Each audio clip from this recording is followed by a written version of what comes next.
Հանուն Հոր եւ Որդու եւ Ոգին Սրբով ամեն։ Այսօր 4-րդ կիրակին է մեծ պահքի եւ այսօրվա կիրակին կոչվում է տնտեսի կիրակի ավետարանի այն հատվածի հիման վրա, որ ընթերցվում է այս կիրակի օրը։ Եվ Հիսուս իր աշակերտներին ասաց. մի մեծահարուստ մարդ կար, որ մի տնտես ուներ եւ նրա մասին ամբաստանություն եղավ, որպես թե վատնում է իր տիրոջ ունեցվածքը։ Տերը կանչեց նրան եւ ասաց. այս ինչ եմ լսում քո մասին, դուր քո տնտեսության հաշիվը, որովհետեւ այլևս տնտես լինել չես կարող։ Եվ տնտեսն իր մտքում ասաց. ինչ պետք է անեմ, քանի որ իմ Տերը տնտեսությունս ինձնից վերցնում է։ Հողի վրա աշխատել չեմ կարող, մուրալ ամաչում եմ։ Գիտեմ, թե ինչ պիտի անեմ, որպեսզի երբ տնտեսությունիցս հեռացվեմ, ընդունեն իրենց տները, եւ իր տիրոջ պարտապաններից յուրաքանչյուրին մեկ առ մեկ իր մոտ կանչելով առաջինին ասում է. իմ տիրոջն ինչքան պարտք ունես, եւ սա ասում է 100 տակառիկ ձետ, եւ տնտեսը նրան ասում է առ քո մուրհակը եւ նստիր ու անմիջապես գրիր 50։ Ապա դարձյալ մյուսին ասում է դու ինչքան պարտք ունես, եւ սա ասաց 500 պարկ ցորեն։ Տնտեսը նրան ասաց առ քո մուրհակը եւ նստիր ու գրիր 400։ Եվ Տերը գովեց անիրավ տնտեսին, որովհետեւ հնարամտությամբ գործեց, քանի որ այս աշխարհի որդիները ավելի հնարամիտ են, քան լույսի որդիները իրենց սերնդի մեջ։ Եվ ես ձեզ ասում եմ, անիրավ մամոնայից ձեզ համար բարեկամներ արեք, որպեսզի երբ այն պակասի, հավիտենական հարկերի տակ ընդունեն ձեզ։ Քիչ բանի մեջ հավատարիմը, շատի մեջ էլ հավատարիմ է, իսկ քչի մեջ անիրավը, շատի մեջ էլ անիրավ է։ Եթե անիրավ մամոնայի մեջ հավատարիմ չեղաք, ձեզով կվստահի ճշմարիտը, եւ եթե օտարին եղող բանի մեջ հավատարիմ չեղաք, ձերը ով կտա ձեզ։ Ոչ մի ծառա երկու տիրոջ ծառայել չի կարող, որովհետեւ եթե մեկին ատի, մյուսին կսիրի, կամ եթե մեկին մեծարի, մյուսին էլ կարհամարի, չեք կարող եւ Աստծուն ծառայել եւ մամոնային։ Երբ փարիսեցիները լսում էին այս բոլորը, նրան նախատում էին, քանի որ արծաթասեր էին, եւ նրանց ասաց. դուք եք, որ մարդկանց առաջ ձեզ արդար եք ձևացնում, սակայն Աստված ձեր սրտերը գիտե, որովհետեւ այն, որ մարդկանց առաջ բարձր է, Աստծո առաջ զազրելի է։ Օրենքը եւ մարգարեները մինչեւ Հովանեսն էին, այնուհետեւ ավետարանվում է Աստծո արքայությունը եւ ամեն ոք բռնի է ուզում ձեռք բերել այն։ Ավելի հեշտ է, որ երկինք ու երկիր անցնեն, քան օրենքից մի նշանախեց ընկնի, ով որ իր կնոջն արձակում է, ուրիշին առնում, շնանում է, իսկ ով արձակվածին է առնում, շնանում է։ Մի մեծահարուստ մարդ կար, որ բեհես ու ծիրանի էր հագնում եւ ամեն օր առատապես ուրախություն էր անում։ Եվ Ղազարոս անունով մի աղքատ մարդ ընկած էր նրա դռան առաջ, վերքերով ծածկված, եւ ցանկանում էր լցնել իր որովայն անփշրանքներով, որ թափվում էին մեծահարուստի սեղանից, եւ դեռ շներն էլ գալիս էին ու լիզում նրա վերքերը։ Երբ աղքատը մեռավ, հրեշտակները նրան տարան Աբրահամի գոգը։ Մեծահարուստն էլ մեռավ եւ թաղվեց, եւ դժոխքում մինչ սա տանջանքների մեջ էր, բարձրացրեց իր աչքերը եւ հեռվից տեսավ Աբրահամին եւ Ղազարոսին էլ նրա գոգում հանգստացած։ Եվ նա աղաղակեց եւ ասաց. հայր Աբրահամ, ողորմիր ինձ եւ ուղարկիր Ղազարոսին, որ իր մատի ծայրը թրջի ջրով եւ զովացնի լեզուս, որովհետեւ այս տապից պապակում եմ։ Աբրահամը նրան ասաց. որդյակ, հիշիր, որ դու ստացար քո բարիքները այնտեղ, քո կյանքի ընթացքում, իսկ Ղազարոսն էլ չարչարանքները, այժմ սա այստեղ մխիթարվում է, իսկ դու այդտեղ պապակում ես։ Եվ այս բոլորից բացի մեծ վիհ կա մեր եւ ձեր միջեւ, եթե ուզենան այստեղից ձեզ մոտ անցնել չեն կարողանա, ոչ էլ այդտեղից մեկը կարող է մեզ մոտ անցնել։ Մեծահարուստն ասաց. արդ աղաչում եմ քեզ, հայր, որ Ղազարոսին ուղարկես իմ հոր տունը, որտեղ ես 5 եղբայրներ ունեմ, որպեսզի նրանց վկայություն տա, որ նրանք էլ չգան տանջանքների այս վայրը։ Աբրամն ասաց. նրանք ունեն Մովսես եւ մարգարեներ, թող նրանց լսեն։ Եվ նա ասաց. ոչ հայր Աբրամ, բայց եթե մեռելներից մեկը նրանց մոտ գնա, նրանք կապաշխարեն։ Եվ Աբրամը նրան ասաց. եթե Մովսեսին եւ մարգարեներին չեն լսում, մեռելներից մեկն էլ եթե հարություն առնի, չպիտի համոզվեն։ 4-րդ կիրակին է այսօր։ Նախկին կիրակիները մեզ բերեցին հասցրին այսօրվան։ Բարի կենթանը դրախտի կյանքներ, արտաքսումը դրախտի կյանքից վտարումներ, կյանքի կորուստներ, Աստծո ներկայության կորուստը, անառակի կիրակին զղջումը, դարձը, ապաշխարությունը, մարդու դարձը դեպի Աստված։ Հիմա այս կիրակին մեզ սովորեցնում է, թե Աստծուն դառած մարդը ինչպես պիտի ապրի, ինչ սկզբունքով պիտի վարի այս կյանքը, որտեղ այս կյանքը երկու հիմնական հակադրությունների պայքար է, նյութականի եւ հոգեվորի, իրական պայքար է սա, կռիվ է, նյութը հոգու դեմ, հոգին նյութի դեմ։ Պողոս առաքյալն էլ ասում է մարմինը հոգուն է հակառակ, հոգին մարմնին է հակառակ։ Մարմնավորի եւ հոգեվորի կռիվ է կյանքը։ Եվ այս կռվի մեջ դարձի եկած մարդը քրիստոնյան ո՞նց պիտի կողմնորոշվի, ո՞նց պիտի ապրի։ Եվ այս կիրակի խորհուրդը սրա մասին է։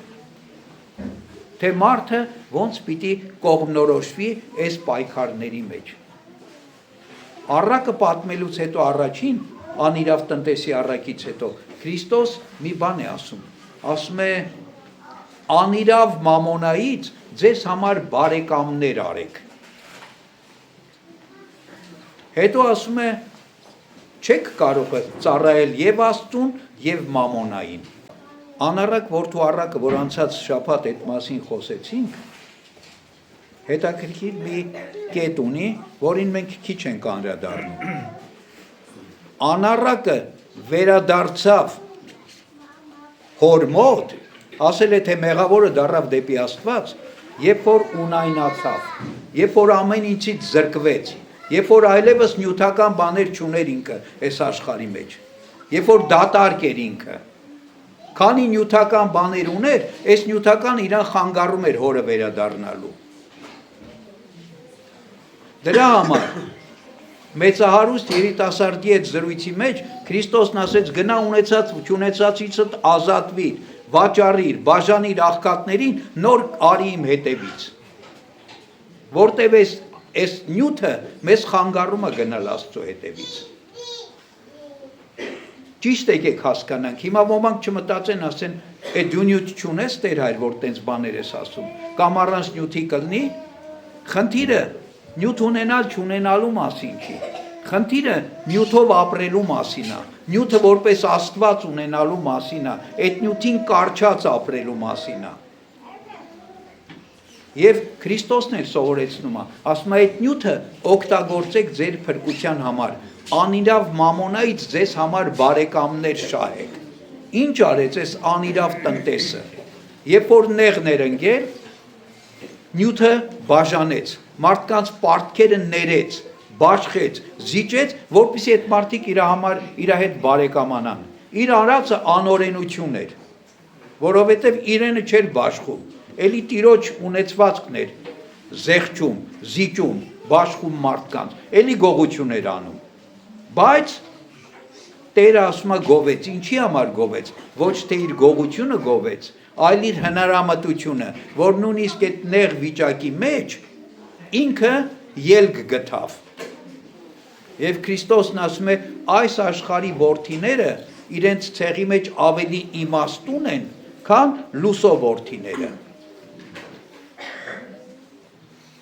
Այստեղ բազմաթիվ մեկնություններ կա, մեկնիչներն ասում են այս աշխարհի որդիները մենք մարդիկ ենք, լուսո որդիները հրեշտակներն են, որովհետև հրեշտակները, որ ընկան չկարողացան վերականգնել, մարդը կարողանում է ապաշխարության վերականգնել, բայց սրա մասին չի խոսքը։ Այս աշխարհի որդիները այն մարդիկ են, որոնք ապրում են այս աշխարհի կարգ ու կանոններով։ Լուսո որդիները այն մարդիկ են, որոնք ապրում են ավետարանի կարգ ու կանոնով, աստվածային օրենքներով, աստվածային կարգ ու կանոնով։ Եվ ասում է, այս աշխարհի որդիները ավելի իմաստուն են, որովհետև այս աշխարհի որդիները ամեն ինչ անում են, ճիգ ջանք չեն խնայում, եռանց չեն խնայում, իրենց ուզածին հասնելու համար։ Իսկ իրենց ուզածն ինչ է, աշխարհը շահելու, մամոնային որպես աստված ունենալու, մամոնային ծառայելու համար։ Էլ ինչի ասես չեն դիմում, խարդախություն, խաբեություն, օրենքների խախտում, մարդկանց կյանքերի վրայով անցնել, ամեն ինչ մենակ հասնեն իրենց նպատակին, մենակ ավելի շատ ունենան, ավելի մեծ դառնան, ավելի հզոր լինեն, ավելի տիրեն ամեն ինչի։ Եվ այսօր ամբողջ աշխարհը այս պայքարի մեջ է։ Սկսած անհատներից, որ մենք տեսնում ենք մեծ ու փոքր իշխաններ ու թագավորիկներ, այսպես ճակերտավոր, վերջացրած ազգերով, պետություններով, ամեն ինչով, այս պայքարն է գնում։ Իրարից խլելու, իրար տիրելու, իրար իշխելու, իրար վրա բարձրանալու։ Այս աշխարհի որդիներն են։ Ասում եմ, տեսեք ինչ ջանք ու եռանդ են գործադրում, պատերազմներ են մղում, տեսակ բաներ են անում, այս անիրավ տնտեսն էլ ինչ արեց,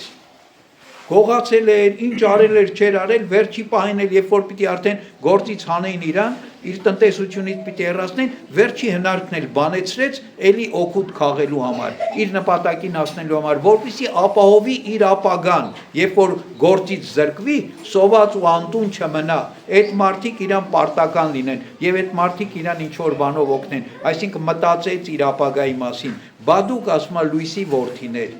որ հավատում եք Քրիստոսին, ինչու եք այդքան տկար, թույլ, ծույլ, ոչ ջրաջան, ձեր փրկության գործի մեջ։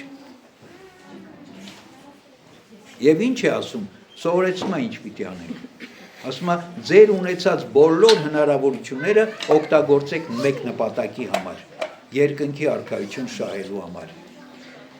Ձեր նյութական միջոցները, ձեր իմացական, ձեր մտավոր, ձեր տեսակ կարողությունները, ձեր շնորհները Աստծուց տրված, ամեն ինչ մեկ նպատակի համար օգտագործեք, երկնքի արքայությունը շահելու համար։ Այս փոքրը ասում է, եթե ձեզ տրված է, փոքր ինչն է, այս կյանքն է, որ ընդամենը մի քանի տարի է, հա, մի քանի տասնյակ տարի է, որը միակնթարթ է։ Եթե այս պուճուրը տրված է ձեզ, եւ այս պուճուրի մեջ դուք չեք կարող ճիշտ ձեզ դրսևորել, ճիշտ պահել, այնպես ինչպես Աստված է ուզում, բա մեծը, հավիտենական կյանքը, երկնքի արքայությունը ով կտա ձեզ։ Եթե փոքրի մեջ հավատարիմ չեղաք, մեծի մեջ ինչպես հավատարիմ պիտի լինեք։ Եթե այս նյութականը, որ արժեք չունի, եւ շատերս գիտակցում ենք այդ, թեև գիտակցելով հանդերձ դրա մեջ ենք, բայց գիտակցում ենք, որ այդ նյութականը մեզ ոչնչով չի օգնելու այն օրը, երբ մեր մահվան ժամը հասնի, այն օրը, երբ մենք պիտի կանգնենք Աստծո դատաստանի առաջ։ Բայց հասկանալով այդ ամեն ինչը, էլի չենք կարողանում այդ վիճակը փոխել։ Գիտեք, այստեղ հիշեցի Հովհան Ոսկեբերյանի ասած մի խոսք, որ նախկինում ասել եմ մի քանի անգամներ։ Հովհան Ոսկեբերյանն ասում է, աշխարհի ամենահարուստ մարդը այն մարդն է, ով հաղթահարել է, ինքը իր մեջ հաղթահարել է հարստության նկատմամբ մոլուցքը, ով մոլուցք չունի հարստության նկատմամբ, ով ձգտում չունի հարստության, ով անտարբեր է դառել նյութի նկատմամբ, այ ամենահարուստ մարդը այդ մարդն ասում է։ Թե չէ մարդը, որ անընդհատ ձգտում է էլի նյութ ունենալու, ինքը հարուստ չի։ Այսօրվա խորհուրդը այս հարաբերակցության մասին է, մենք այս կյանքում ապրում ենք։ Ինչը պիտի լինի առաջնայինը։ Այս աշխարհը շահելը, թե երկնքի արքայություն շահելը։ Հստակ պիտի իմանանք, իմ կյանքի նպատակը ինչն է, երկնքի արքայությունն է, թե այս աշխարհի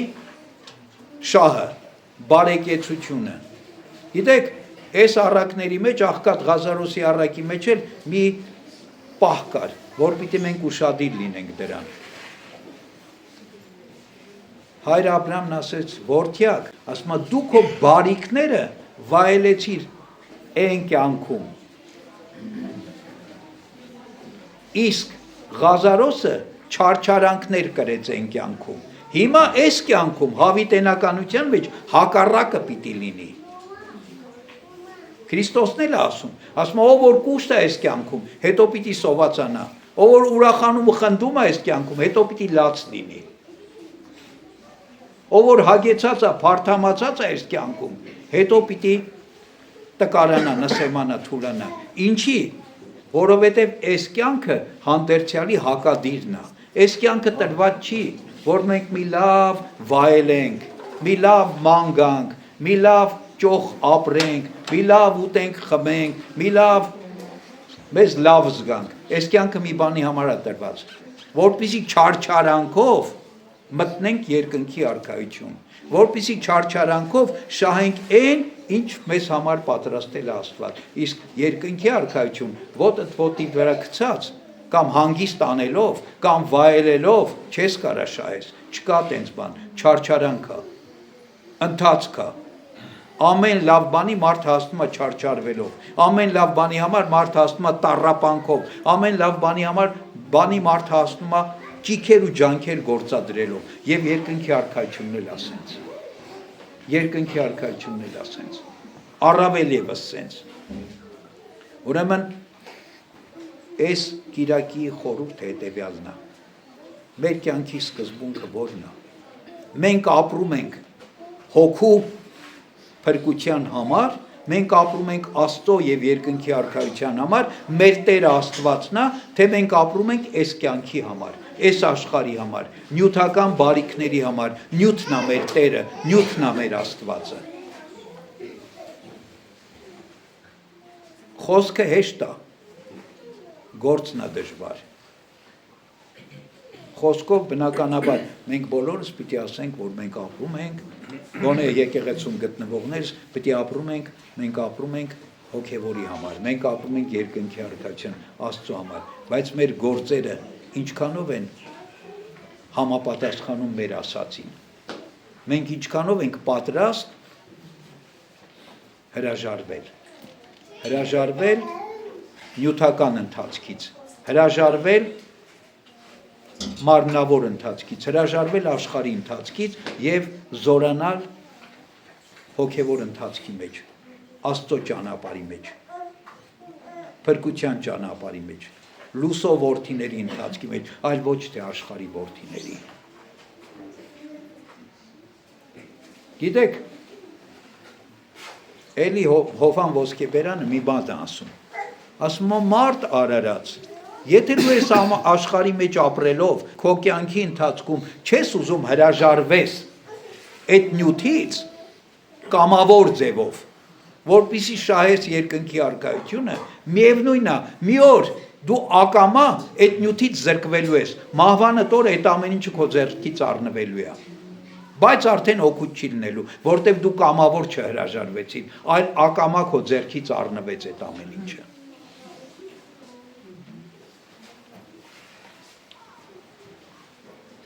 Ուրեմն տնտեսի կիրակի խորհուրդը հետևյալն է, մեր կյանքը մի տնտեսություն է, որ մեզ տրված է Աստծուց, իսկ մենք տնտեսներ ենք կարգված, իսկ ինչ բառը տնտես,